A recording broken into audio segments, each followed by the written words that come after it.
Hey, my name is Andrea, also known as the Bipolar Babe, and today I'm going to be talking about psychosis and mental illness stigma. So, in my title for this video, I say a psychotic bipolar babe. I bet you expected something different. But my point is I'm here to educate you and give you accurate information about mental illness psychosis. This is for HealthyPlace.com. First of all, I have been in bipolar psychosis, which is basically bipolar is a mood disorder, a mental illness, and you can have those fluctuations in mood. And it plunged me into a deep psychosis where I started experiencing things that I absolutely never imagined could be true. And with psychosis being that you can hear things, believe things, see things that aren't there, people have a hard time grasping the fact that people who are in psychosis cannot tell the difference between reality and non-reality. Well, people, that's why we call it a psychotic break from reality.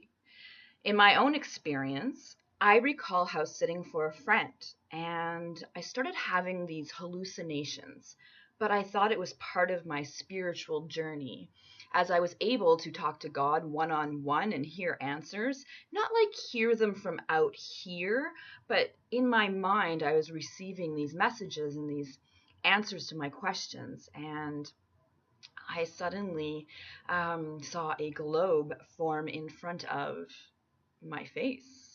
It was deteriorating and it was sad because of all the famine and the destruction that we have actually caused it. I felt like I needed to do something to save it, and it made me very sad. In the next heartbeat, I'm shuttling up to the moon and I see stars beneath my feet. All this time, standing with 2 feet on the ground in a bedroom.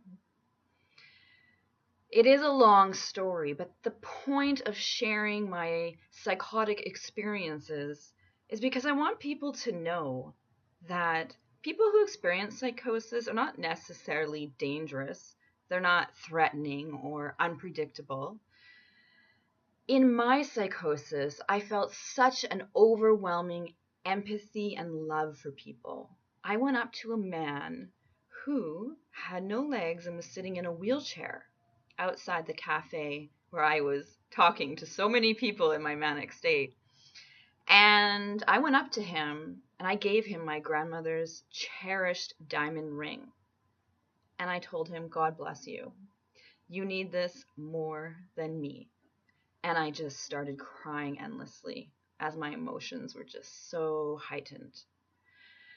So, really, to finish this off, please have a look on my blog. There are facts and accurate information around psychosis and the people who experience them. People don't want to talk about psychosis because they feel they will be harshly judged, and you know what? They often are. So, I'm a person who has been psychotic, and I lead a fulfilling life. I'm executive director of an organization called the Bipolar Disorder Society of BC. I founded this organization with 7 board members. I have a boyfriend. I have a life that is really, really, really amazing. People can heal. People get better, and I certainly did. And I hope for any of you watching out there who have experienced psychosis and think that you can't talk about it, it is your voice that will bring this issue to the forefront. Because the more we talk about mental health, and in particular, the taboo subject of psychosis, the more we educate others and stomp out that stigma. Thank you. This is Andrea Paquette, Bipolar Babe for HealthyPlace.com. Take care.